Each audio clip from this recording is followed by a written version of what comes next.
Okay, let's get started then. As people keep coming in, please don't take it personally if I don't say hello to you. It's just because I'm now going to start on the slide deck as it is. So, first and foremost, who we are. I'm literally just, there we go.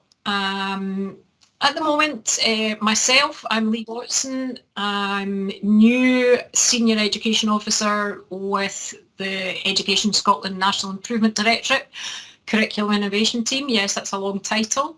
My colleague that you'll also see on the call and you'll hear a little bit more about is Graeme Wallace. He's giving you a wave just now, so what we'll probably do is Graeme will give you a bit of his background when it comes to his input. As I just said there, I was previously an education manager within a local authority. Prior to that, I was in school and PE was my background. So within this curriculum innovation team, we're really just learning what it is that we do, being perfectly honest, because we are new to the organisation and we're just establishing our own networks. So today, when we're asked to consider a workshop, we decided we would share a couple of examples just from our own past experience, not at all saying that these are best examples, rather they're hopefully going to give you a provocation for considering curriculum in your own context. Now, if you want to get in touch, either today, any other day, use socials, whatever, the email address below will come into our generic curriculum innovation at educationscotland.gov.scot mailbox, or please feel free to use our Twitter feeds with the hashtag curriculum innovation and of course the hashtag for the week-long event, which is hashtag creative change. I've been following that as the week has gone on and some really interesting workshops have already been happening. So there we go. Okay, so the aims of today's session, we're going to explore some of the influences on curriculum right now. We're going to look at some of the tools which are available, linked to the refreshed narrative, show some ways that design and implementation tools can be used. We hope, we will illustrate this through the context of examples we share and finally hopefully provoke some thoughts to empower you to consider your own curriculum through the lens of both creativity and learners themselves. For the purpose of today's session, we're going to focus on the 4 key aspects that you have on screen at the moment. The refreshed narrative. As we know, refreshed narrative came out 2019. Then there was this thing called COVID in between times that, it became a bit of a soft launch, so we're now back to thinking about, okay, the refreshed narrative. We know Muir, we know the OECD report, heavy duty on the 4 capacities again, reinforcing the 4 contexts, and some of the work that came out at the same time as the refreshed narrative, some really key and interesting practice round about curriculum making.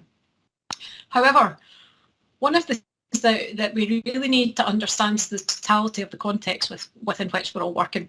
So in the chat box, I'd really appreciate it if you just add some of the other key policy drivers, key publications and the external influences which impact on your curriculum decisions in your setting. Because as we know, we're not sitting here in the ideal world with all the time in the world. We know that the reality is there is a lot of noise in the system right now. But from your own perspective, what other policy documents, DYW for example, realising the ambition? Yes, realising the ambition. Thank you, Rosamond. Gerfik, Shinari, Higgius, UNCRC, absolutely. The outdoor learning, yes, excellent. So culture strategy for Scotland, super. STEM strategy for Scotland's another one. So really, when we look at the ASL review, yep. Time to shine. Excellent. So the policy landscape is one which is very busy. And when you think about you in your own setting, What is key in terms of navigating the swamp of publications and influences which land on you in your role as practitioners?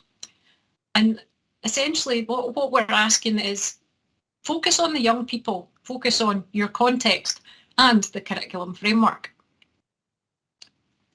Today, session will exemplify the creativity skills of practitioners in curriculum making and also opportunities to develop creativity skills in learners. And we're hopefully going to do this through the lens of the health and wellbeing curriculum area, one with a subject focus and one through the responsibility of all. What we hope is that we can illustrate some key steps that we're taking which can apply to any curriculum area and any context for learning. On screen, you will see a Menti code. The Menti code is 89409288, or you can use your QR codes if you want to use your phone camera, and it's going to link to the same Menti. If you're struggling, thank you, Graeme Wallace. If you're struggling with either of these, then please happily use the chat function. And the question is, give 3 words to describe your S1 PE experience. Now I'm just going to hop over from sharing the presentation. So if you're taking a photo, take it quickly.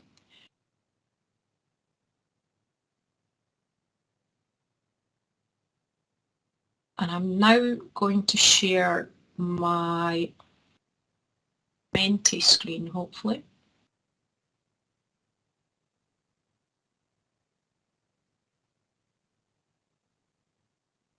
Yes.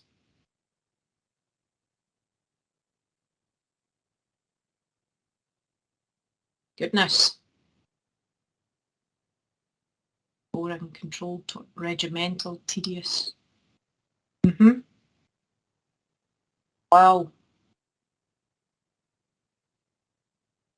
Good fun. Whipped with a towel. My goodness. Skills-based, people-led. Let's just give this 1 more minute, because some of these key things here are exactly the reason why we had to think differently in our setting about PE.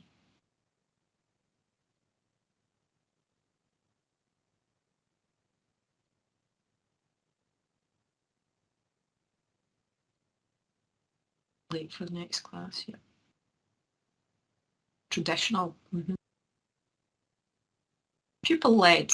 Good. Fun.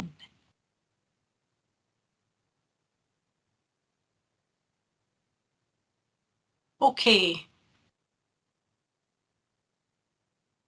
I'm just going to finish there on that slide. I will keep that Menti for us to come back to at another time if need be. And I'm going to go back over into the, hopefully, I'm going to go back over into the other slides and share these.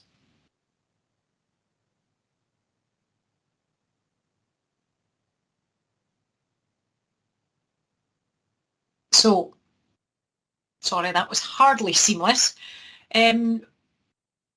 When I'm looking at what it is that you're telling me about your S1 PE experience, you know, I'm considering, oh my goodness, what are we doing to children and young people? And that was the reality of that experience. Now, I understood when I was back in school as a pupil, I thoroughly enjoyed PE, but my friends didn't. And all these reasons that you've just illustrated there today were the reasons why. So when we asked the children and young people in the school that I was working at the time, learners told us some very simple things to begin with. Football is good. They are not good. It was good, it was fun, I'm rubbish. Swimming's too rush, it's minter, embarrassed, confident. And when we were considering this, we thought, okay, we recognised that the learners that we'd seen working in their primary setting had suddenly changed over the miracle that is the summer break as they transition. And young people who had been keen and highly motivated previously were less so and were trying to opt out. So we explored these words that they were telling us, and we reacted to some of the words which were about the activities. But what we assumed as adults, quite naively I must say, was that if we changed the activities to those learners if we changed the activities to those the learners enjoyed most, confidence would grow and the children and young people wouldn't be embarrassed. For those who may not be in the know of the PE, the best way to illustrate what learning in the PE curriculum looks like in the broad general education is this image. It illustrates 4 main areas. However, what is key and often forgotten is the text in the middle. Skills and attributes that support learning through performing in PE. So we thought, we've always involved learners in some of the decisions. So when we're looking at our design problem, explore the problem, decide what to fix, test the solutions and find a final solution. We'd involved them in their learning, and we were really proud because we were at the point where we were able to say, you said and we did. However, what we saw was that our rudimentary adjustments had absolutely no impact on the issue we were trying to resolve. Why are these S1 learners we saw in their primary context a shell of their former selves in terms of their presence and their own learning? It's a little bit like the Henry Ford quote. If I'd asked them what they wanted, they would have said fast horses. So we had to think differently. We had to ask the right questions. And in doing so, we were challenging our own creativity skills, our curiosity, our open-mindedness, our problem solving, and to an extent, our imagination. We revisited the problem with the learners to better understand the cause rather than the symptom. So we defined the problem by asking the learners rather than making our own assumptions. We asked them to reflect on how they feel or felt about transition into secondary school, because we not only engaged with our current S1, we looked at the primary 7s that were about to come to S1 the following year. In the chat box, what do you think they said in terms of what it felt like for them? How did they feel or felt about transition into secondary school? Let's just use the chat function again to capture some of the things that learners might tell us. Scared, yep. Scary, mm-hmm.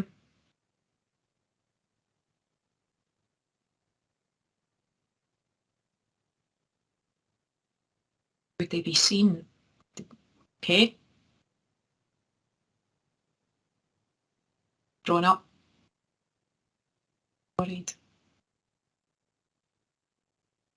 You know, there's some really good comments, and that's from adults that have been through it, adults that, you know, have their own children and young people, or are working within an education system that looks at transition points and tries to do the best that they can within that. Going to be too hard. So I am just looking at my other screen there in case you're wondering where I'm looking at. So I'm going to move on to my next bit. What did it feel but nervously excited? Yeah, that was me. I was the nervously excited one. So once we better understood the real impact of what this transition was, we committed to doing our bit to reduce the impact of this volatile, sorry, you nearly got a volleyball in there, volatile time on them as a human being.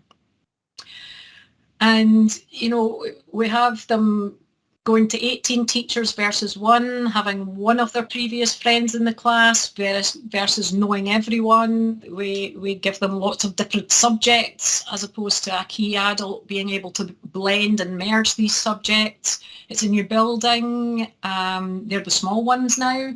So it's a really, really volatile time. So by better understanding them as a human, we hoped that we would be able to address the kind of issue.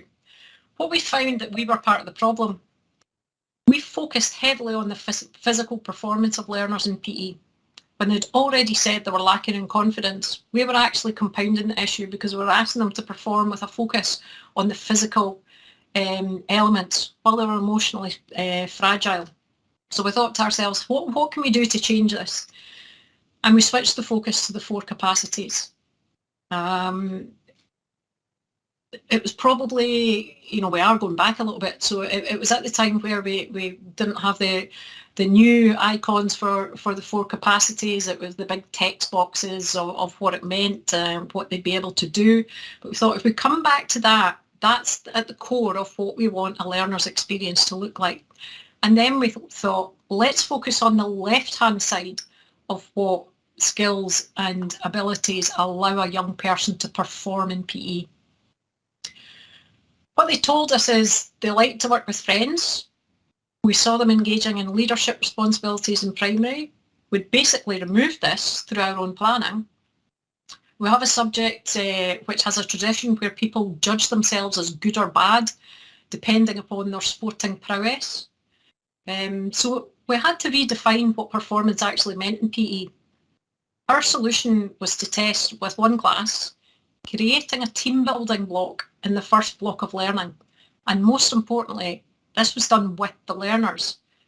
And it was a focus on their creativity, decision making, their problem solving, confidence and self-esteem, and their responsibility and leadership. Things that we'd seen in them when they were within their primary environment. We were looking at respect and tolerance and their own communication skills. So if we go back to the design process that we went through, we were discovering an issue. We defined what the problem was, but actually getting to the problem was what happens in that transition period. It's nothing to do with PE. There's something that we are doing within our environment that is compounding that. We worked with the learners, and when we asked them what kind of things do you like doing and were you really good at in primary, and they went beyond subjects and I was the leader of this. So by testing potential solutions round about team building and leadership qualities, we were quite successful actually in that we were able to see these learners actually the reduced performance threat because we were building on their prior learning.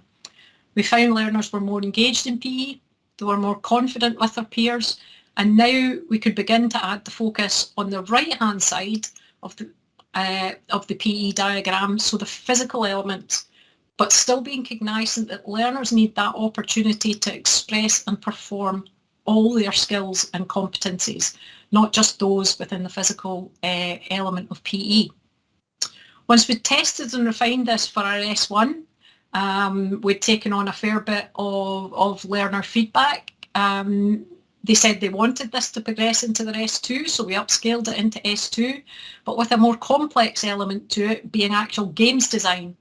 With the kind of tech element of games design as well, we really find this engaging for children and young people that previously wouldn't be what you would say your PE kids, and I hate saying that, but it's not about just how much of a physical specimen. That's what we were kind of brought up on. It's more about the totality of the learner. And then we looked at the teaching games for understanding approach in S3, which is basically a more complex version of games design and innovation and coaching. You may recognise these approaches where the opportunity for learners to kind of progress their own creativity. Here they were developing their curiosity, their open-mindedness, problem solving and imagination. And over time, by redefining the identity of our subject, we had very few kit issues, notes, things like that. Increase in our senior phase pathways and class numbers was quite significant. We went from 3 senior phase classes to 8, obviously over a period of time. And essentially, by us having a better understanding of our learners, by really listening and handing over some of the key decisions and control, the broad general education PE curriculum was informed, and it was informed with the young people, by the young people, and for the young people. And at that point, I'm going to pause and stop sharing my screen, hopefully.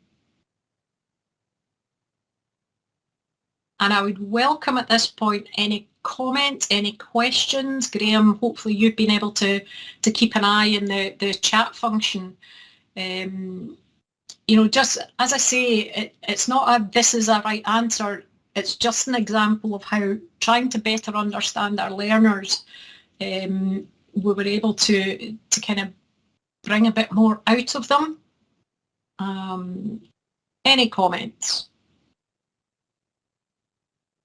I'm going to ask the question from the original Menti, which was about your S1P experience. Had this approach been taken for you when you were within your S1P experience, by way of a kind of thumbs up, thumbs down, or smiley face, thumbs down, feel free to put in the chat whether you think this would have worked, this might have helped, or absolutely not, because it just wasn't for you.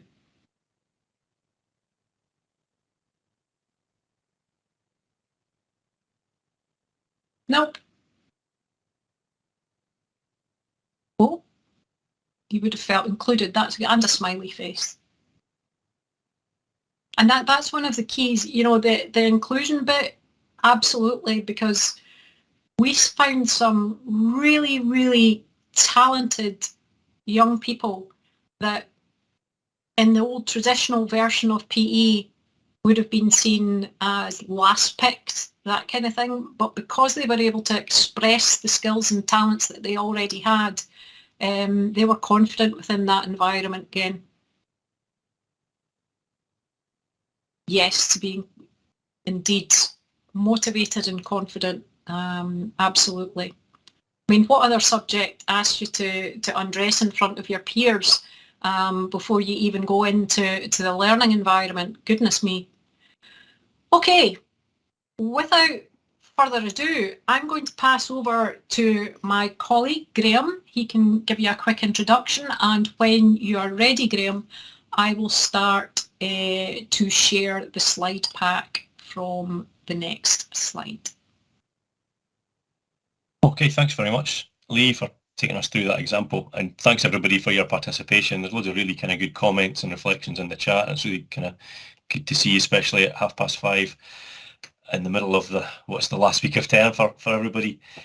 My name's Graeme. I work in the curriculum innovation team with Lee and my colleagues Nicola and Elizabeth, who are on the call as well. I've been doing that for a couple of months, but prior to that, I have been a deputy head teacher in a secondary school, and I'm going to talk about, again, an approach that has that we kind of use to curriculum making around well-being and creativity, just by way of a kind of a bit of provocation for discussion, really. But before we do that, we think it would be quite good and kind of helpful to do just a bit of a task using a Jamboard, just to kind of channel a bit of thinking. Now, you've heard kind of Lee's example there from really looking at where are these kids, where are the learners, where are they in their well-being, and how they're arriving to this learning environment as a starting point. Where are your learners just now? Where are the learners, the young people and children you're interacting with on a daily basis? Where are they in their well-being right now, in this term, nearly Easter, just past the peak, hopefully, although it's quite a high peak and we're still only just maybe past it by a couple of days of COVID. What are you seeing from your young people in terms of well-being just now? So we're going to do that by way of a Jamboard. So I've posted in the chat there just kind of a link to the Jamboard. I'm guessing maybe some folk have maybe used the Jamboard before, some people maybe haven't. So if you've used it, hopefully it'll be kind of quite straightforward. If you have not, it's just like a blank canvas. If you're able to go to the link there, you will see it should take you straight to kind of like a blank whiteboard.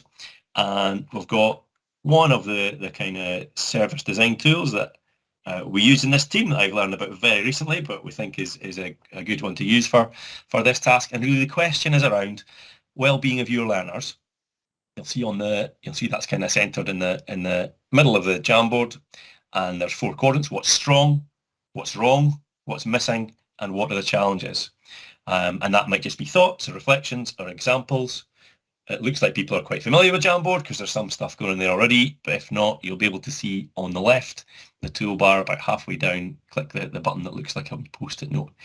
And if we just take a couple of minutes and maybe just kind of do it on our own just now, just to kind of add a couple of thoughts, and then we'll take a wee bit of some discussions and reflections from that before we go on. If you've got any issues with the Jamboard though, just put it in the chat. Any thoughts in the chat? Give people a wee minute to do that.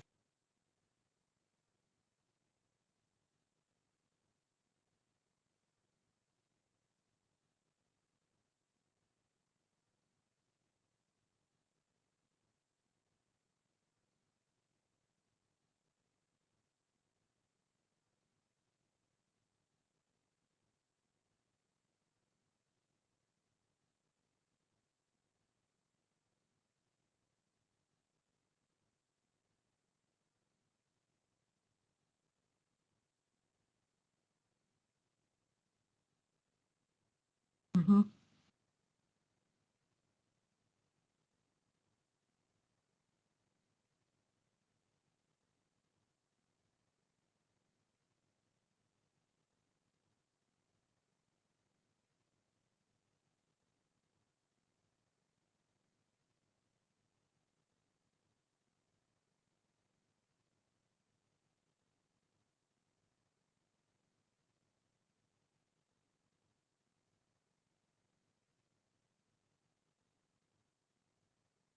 That's really, really good stuff coming through here. There's so much I want to ask more about and kind of unpick. Let it go maybe just for another 30 seconds or so.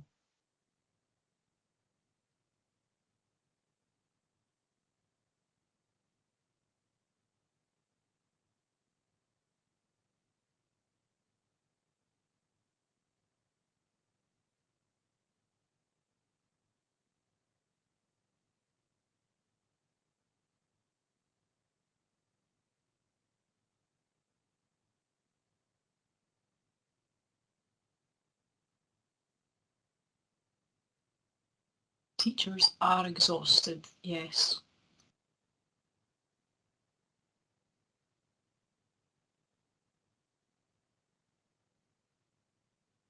It's my focus on learning, not exams. What strong play.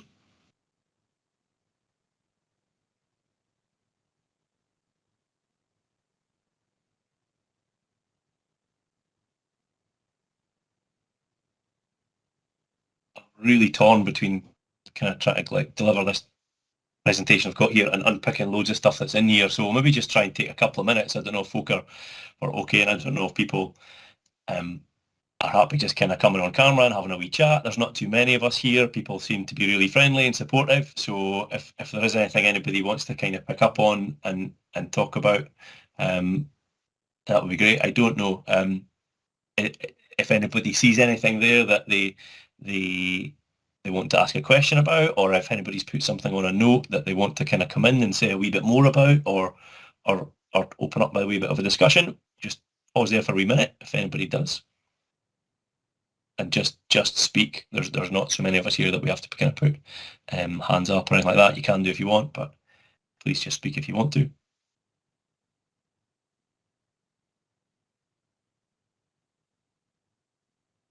But nobody does because it's 5:30 and we're knackered. Okay, so we'll pause that there and just kind of hold that in your head at the moment, because that's a tool that we used to kind of sometimes just kind of capture the big issues of what's going on for something.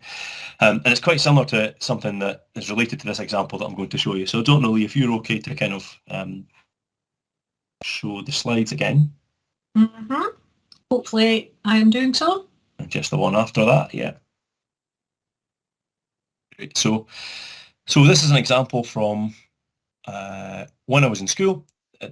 This started about 1 year ago, and I'll kind of say a wee bit more about that. I'm quite sure there's people on this meeting and in this call who'd be able to talk about things that are maybe more in depth or just kind of better ideas than this one. Hopefully that maybe for one or two people it might spark a couple of ideas as well. It's certainly not cracked the nut. It's certainly not as good as some stuff that's going on in other places, but really just kind of sharing this approach for a wee bit of maybe provocation and thoughts and a bit of discussion. So, if you're okay to change the slide.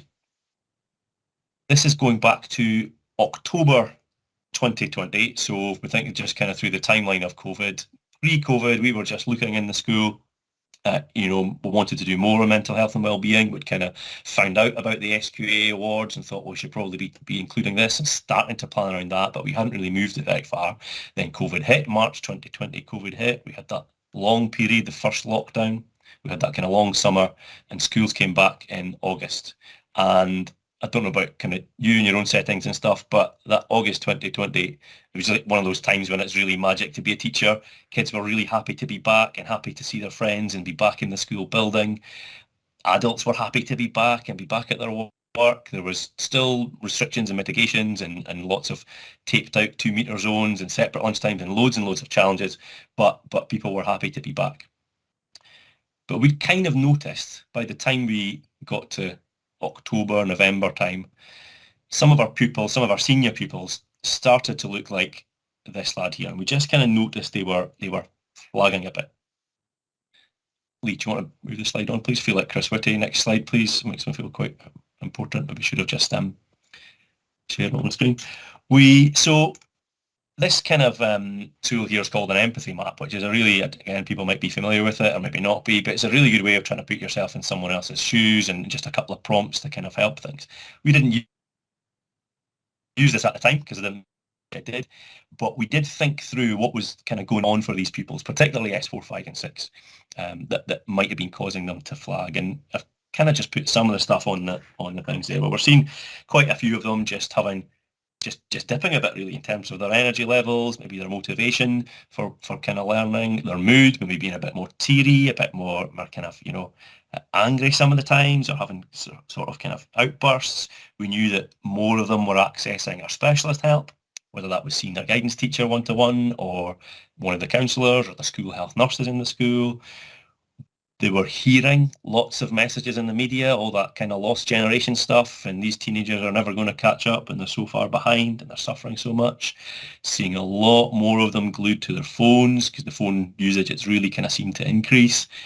We were giving them assessments every 5 minutes, and if they weren't in school doing that, they were kind of sitting at home because a lot of other stuff wasn't really happening. It wasn't everybody, and we kind of had to take a check on ourselves as a group of staff as well, and remember the vast majority of our kids were enjoying being in school and enjoying learning and be back in the environment. But it was a significant number of them, and a kind of, I suppose, significant minority. Next slide, please. So when we sat down and talked about it, we saw what's kind of really gone on for these young people, that might be caused some of the stuff that we're seeing on the map there.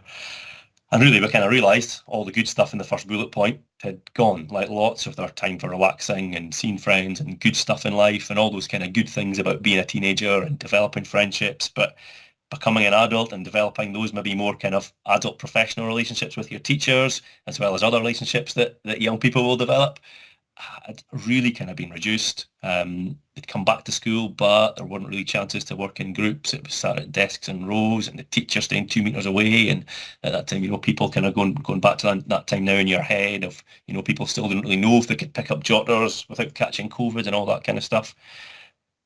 We thought there might have been a bit of pandemic fatigue, but that was October 2020. We didn't really know what pandemic fatigue was. And again, as we kind of moved into the autumn, there was a lot of uncertainty. Restrictions were coming back. Cases were on the rise. It looked like Christmas was going to be cancelled, and it was that year. It looked like exams were going to be cancelled, and they were. And we had a real kind of tragedy in the school as well that we knew had kind of affected a lot of people in that year group too. So we knew kind of that this was going on, but we wanted, and we knew that maybe some more of our pupils were accessing professional support, and we could put them in touch with that. But we know that none of us are kind of 10 out of 10 happy, uber loving life every single day of our lives. It's normal for us sometimes to have a wee bit of a dip, and that's a graphic from a really helpful toolkit that the CAM service in Tayside had put out. that we want most of our people, most of us as adults and most of our young people to be kind of in the green zone, but it is kind of common to dip into yellow now and then. And I suppose that in the same way, having a cold doesn't mean that you've got a physical health problem. It means you've got the cold and your body has to fight it off. Having a wee bit of a short-term dip, if you know what to do about it, and if you recognise it, and if you're able to kind of get back into the green, doesn't mean you've got a mental health problem, but you've got to know what to do about it. You've got to be able to recognise it, and you've got to be empowered to kind of shift it back. So we started to think about this stuff, and we realised what we were really kind of thinking about and talking about was resilience. We knew that really, again, using that kind of toolkit and using some of our partners in the school in terms of our counselling service and in terms of like the kind of school health nurses, the partners we work in the school with, and a couple of folk from CAMS as well. 4 factors of resilience: being able to have that relationship with a nurturing care provider. We knew lots of our pupils had that. Lots of folk had supportive parents at home, and actually in the pandemic got lots of family time that they might not otherwise have had. But lots of people were in really stressful situations because everybody was trying to work from home and study from home, and that caused, kind of challenges for people. And in a lot of cases, it was both. I'll not read the others to you, but you can see the other sort of things there. We knew all of these had been affected by the pandemic, and actually even chances that people would have in school to have a hobby or be part of a club, and all the value and resilience that would come from that was gone. The opportunities to problem solve and communicate, even by the way that, we were kind of prohibited in the sort of learning tasks we were setting up, had all been inhibited. And we knew, and I suppose just kind of making the link as well with this week is all about creativity. The 4 creativity skills actually link quite well with the 4 resilience factors, and they should appear on the screen in a wee minute. But that whole idea of having, problems to solve and imagining different ways to find them, being open-minded, curiosity in your learning, all these things help build resilience. And again, they were kind of challenged, and we'd been kind of challenged about that. So we were kind of thinking, what can we do? What's within our capacity to do in terms of the curriculum that we can provide for people? The next slide shows the curriculum model, the curriculum making model, and we're really trying to get teachers, and we were trying at the time in school to get teachers to think of themselves as curriculum makers. We felt by this point we kind of understood the learners quite well.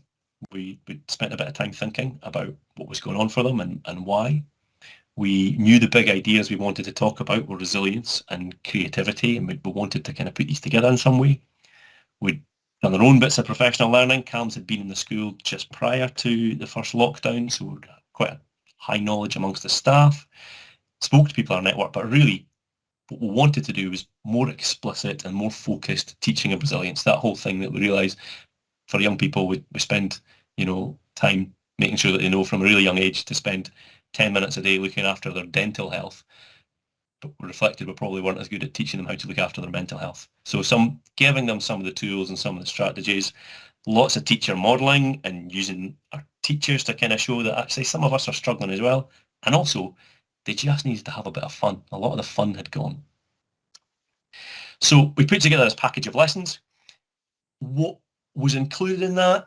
A lot of the stuff centred around some different, 1 or 2 kind of different influences that we had on the next slide. So just on the left-hand side of the screen there is a graphic, that circle of influence, circle of concern stuff that comes from Stephen Covey's book, 7 Habits of Highly Effective People, or Highly Successful People, I think it's called. That idea that people who spend their time moaning or stressing or worrying about things that they have no influence over at all, then actually their circle of influence and the things they can influence gets smaller. But if you focus on the things that you can influence, and we're all living in a massive restrictions that we had no say over, but if you focus on the things you can do, then your mental health improves, but also actually your circle of influence grows. So we spent a bit of time sharing that with them, opening that up for pupils. We gave some examples, the photos at the bottom, quite an inspiring example of Viktor Frankl. And again, I guess some people might be sort of familiar with his story of surviving the Nazis, but the thing he said was that his last freedom was the freedom of his mind, and he could choose his response even in really, really horrific circumstances of torture. Still, nobody was able to be inside his mind, as an example of being able to choose your response to a situation. There was a lot of stuff in the press at the time about Marcus Rashford, who was injured and out of sport and couldn't play football for a while, but identified this issue around child poverty and child hunger, and again, wasn't necessarily an elected MP, wasn't in a position of official power to be able to do something about it, but didn't just get on Twitter and moaned about it, did everything he possibly could, brought people together, raised awareness, started a campaign that at the time we were kind of putting these lessons together was really, really successful. So a couple of examples to kind of open that up with pupils. Lots and lots of teacher modelling, asking teachers just to spend time talking with pupils. I'm a 25-year-old or a 40-year-old or a 55-year-old teacher, and here's the things I'm really worried about just now. And it sounds quite simple, just talk to children when you say it, but in the midst of all the other pressures on the curriculum, all the other things that we had to do, just creating time to talk about what was going on, we realised was really, really important. So I'm a teacher. These are the things I'm worried about. Here's a couple of memories from my personal life that I'm happy to share, that I'm really holding on to of good things I did before that I'll be able to do again. And here's a couple of just things I can still do just now. I can still bake a cake for my neighbour. I can still do something kind for somebody else. I can still go for a walk first thing in the morning. Lots and lots of modelling of that kind of stuff and setting the lessons up in the groups really, really carefully with some really, really structured discussion around that. We use some stuff from Niall Breslin's podcast, which I'd really, really recommend, Where Is My Mind? There's a few, he was the guy who won the Irish version of Strictly Come Ice Dancing or whatever it's called, and loads of stuff in there about things like negativity bias, how we all live with these phones and what they're doing to us. Not convinced it's all completely evidence-led psychology. Some of it's maybe more popular kind of psychology, but loads of practical examples and good ways to open up discussions, particularly for senior phase pupils. There are one or two wee swear words in it, and I had to learn how to edit swear words out of a podcast to be able to share it with some kids. We've looked at that. Russell Brand's introduction to meditation, lots of stuff on sleep, all governed by those 4 messages there, the whole kind of block or series or module of lessons that we put together. But we tried to package it all together because we wanted to give pupils and the staff in the school some common language of talking about it. So top left was the Jenga block of resilience, really, really helpful way to think about resilience as the set of skills that get you through problems and things happen at life that take blocks out of your Jenga block and make it a bit more shaky, and you can do things as well to make it stronger. So that's all the proactive stuff that you can do. And again, as a teacher, here's some of the things I'm doing to look after my own well-being just now. The life jacket was the emotional life jacket because Janie Godley was on the TV every day talking about emotional life jackets. And that's the stuff that you do if you notice you're having a bit of a dip, maybe some of the box breathing or the meditation or having your favourite album ready to listen to or going for a walk with your dog, or what would you do if a friend was kind of having a bit of a dip and they needed you. And then gave some pupils some things to put in each of these, but opened up the discussion, right? What else is in your Jenga block? What else are you going to put and have in your emotional life jacket so you have any? So it's fitting with that CAMS description of resilience. If you dip into the yellow, what are you going to do to get back to the green? It's grown since then. Teachers went on and developed a similar programme, but using different materials for BGE pupils, some of the Anna Freud stuff. It's now tipped over to being lots of staff. When we asked, does anybody want to work on this? About 40 volunteers from across the school to try and build that common language, common approaches, and actually build it right down into the what we might call academic curriculum as well. How do we create and link all this together if you are practicing your serve in badminton and it's not going well, or you're practicing your performance piano piece for SQA? What do? You break it down. You might use some of these tools there. So that's where that's at just now. It was linked as well quite closely. On the next slide, there's just a wee photo of a document that came out quite recently, a report by Michael Fullan, who kind of made the point that education systems across the world are failing, and they're failing because we keep treating well-being as an add-on and we don't think about learning and well-being together. And you know, that whole idea of learner agency, and if you meet learners where they are and you can connect what they're doing in the classroom to things that's meaningful to them, that clicks and chimes with their needs and interests and motivations, that's real world, that allows them to help themselves, or importantly, help somebody else in the community, then their learning improves, but also their well-being improves. So I'm just sharing that. There was lots about it that would change again. There was lots about it I'm sure that other people would be able to advise and tell us and kind of welcome any sort of thoughts and suggestions on that. Might just pause for a wee minute there to see if anybody wants to come in and comment or suggest other things that they've used. It might be conscious there's about 15 folk in the room who've all probably developed something to do with well-being. That's probably why you're sitting here. All got some ideas of stuff you've used. So I wonder, do we maybe stop sharing the screen there and just see if folk want to come in with any suggestions of their own or any observations. And I see Marilyn Brennan has her hand up. Hello, Marilyn. Hi Graeme, how you doing? Nice to see you. It's not really a suggestion, it's just a reflection. I was thinking it's really refreshing to see you making that link between resilience and creativity. I think we don't make enough of that, and I think so often the chat around creativity is focused so much on output, and I suppose a bit in process as well, but things that learners create, and it's really refreshing to think of it as skills that help you cope with different types of input as well. So it was more a reflection and a comment than anything else.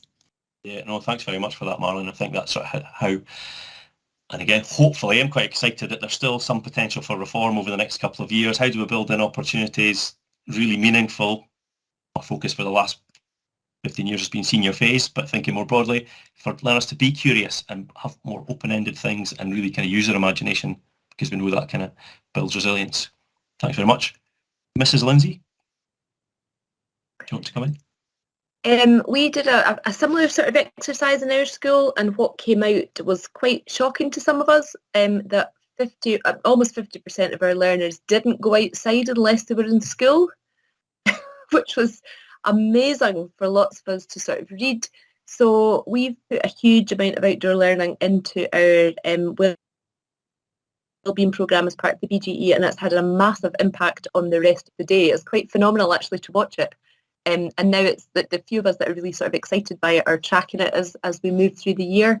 And we've, to begin with, we had the teacher head on, where we're trying to pepper it with so many achievements and make sure they get all these awards and all the rest of it. And we've kind of pulled back from that a bit just because of the most amazing effects it's had on the rest of the day for a lot of young people. Oh, that's a really important. How do we plan in those opportunities for play, those opportunities to be outside, to learn, to the stuff that, the open-ended without, adults there to make sure it's safe. Yep. And some of our chance to kind of take managed risk. Sorry, Michael. Some of our staff were quite cynical about how much we were, the school was taking on, which they perceived as being a parental role.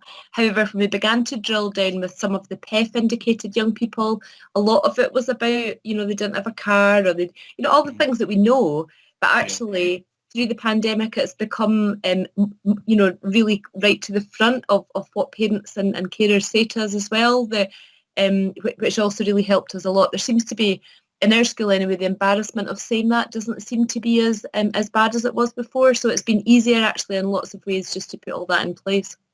That's good. Yeah, because that's a real challenge around some of that stuff as well, is how to open up those opportunities for young people, need them without doing it in a stigmatizing way, or even kind of getting over the approach, or maybe when people are maybe don't want to ask or don't want to say, even though you could put on the bottom of every trip letter that goes out. There's funds to support this and stuff like that. But it sounds like you've made real progress, and that way's been a real kind of change maker in that. Yep. Barbara. Hi, it was just to say that I don't know how many of you are aware, but there's 6 national projects going on just now across the 6 RICs, and their focus is creativity and well-being. So just to say that these projects are working on 2 things: offering learners creative experiences, but at the same time tracking the well-being, the impact, that these experiences are going to have on well-being, as well as the development of creativity skills. But and we're already, we're about halfway through the projects, and yesterday one of the sessions was, we invited the project leads to come in and talk about what they've been doing, and already there's incredible evidence that the impact of these creative offers is having on the well-being of young children, particularly around the resilience, motivation areas. So yeah, just already a bit of evidence coming out there. So hopefully by the end of the project, we'll have some good concrete stuff to share. So yeah, no, that's really interesting to see what comes out of that, Barbara, and how we can use that maybe as evidence around other things for reform around the national conversation. And here's evidence of what happens when you put these 2 things together. Because I think people want to do it. I think teachers, schools, I think they want, they have a desire to do this, but it's the risk element. But if there was some concrete evidence to say, look, this is what actually happens when you do this, then maybe we'll get more buy-in and more appetite for that approach. So yeah, thanks. And I've noticed Jonathan has posted think those a bit more information about those projects in the chat there. So thanks for that. That's the projects. That's the schools and the creative partners, and one from each RIC, as I say, that have got the funding for this. So it was a competitive bid, so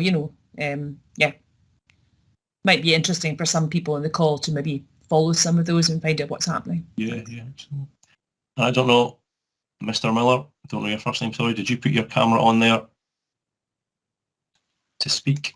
Or I did, unintentionally, but I think certainly in terms of our setting and during the COVID, as Deputy Head, it was clear that one of the key things was ensuring that wellbeing became a priority here, and as a result we really encourage staff through teams to talk about IDL opportunities.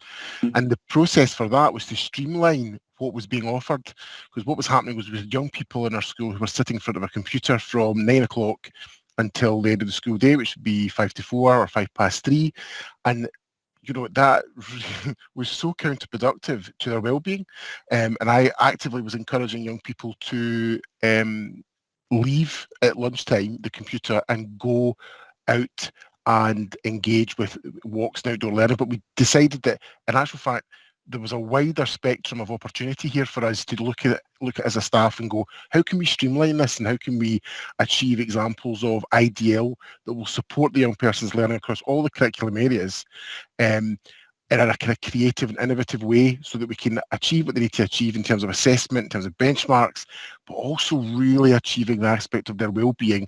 So balancing out this idea of outdoor learning, or just getting outdoors essentially, but also accessing the curriculum at the same time. And it's been something in which we're trying now to kind of build upon in a way that's going to go forward and and engage with other stakeholders, other outside agencies in order to support us in doing that. But I think in terms of learner conversations and the national conversation in education that's coming, I think it's a really rich opportunity for us to develop and make sure our voices are heard.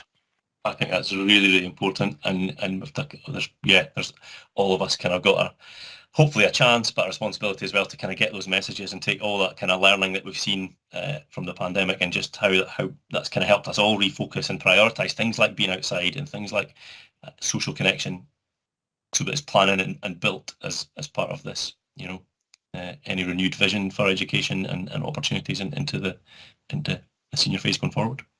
So thank you very much for that. Okay. Does anybody else want to come in, or I don't know if there's anything else in the chat, just have a look. So it says a lot about people that at 6 o'clock at night they're still in a meeting and listening and talking about this. We did have maybe a final just kind of thought around and ask if there was time in a discussion around what can we do, thinking back to the Jamboard task, where are learners now and what do they need, and actually what support do you need in terms of curriculum design? We're 4 of us on the call and all really keen to work alongside settings and local authorities and schools to support people to think about curriculum design, maybe in different ways, maybe using service design or some of the tools that we've mentioned tonight, which are some of plenty. So I probably think, I don't know, Lee, what you think, but in 3 minutes there's maybe no point in kind of going into the discussion there, but we could ask people just to leave any comments on the chat, or we'll post the email addresses and things like that, and a couple of links in the chat just now to ask people if you do have any thoughts, if you would like to discuss anything with us about any aspect of that. Or equally, if you thought it was rubbish and you want us to let us know that, then please do so and get in touch. Lee, anything? Just to say, thank you everyone for coming along. As we said, we're just 2 voices of things that we have done in the past, and it's not right answers, it's just provocations to say, understand the learners, and the more we can do that, the less we will have that I'm just going back to the Menti and that slide, and what the words were that were telling us about an experience that you had back in your own school, so that the more we actually listen, the better impact we can have on what learning looks like, particularly in such a volatile time for our children and young people. Okay. Oh, Elizabeth, thank you very much. Elizabeth has kindly put in the chat function as well the resources to support the refresh narrative. That's where some of the images that we pulled from today, there's a really robust set of tools that are sitting within that that you can use to help support that in your own setting, and some other storyboards about curriculum as well. So thanks, Elizabeth. Appreciate that. And there's also, Barbara has posted a link to the evaluation. If you have 15 seconds and you're able to complete that evaluation for us, that would be very much appreciated. And I know Barbara and her team in creativity would be really grateful for your thoughts on the session as well. Yeah, we would. Thanks, Graeme. Just a couple of minutes is all it should take. So thank you, everyone. And there's some thoughts there as well.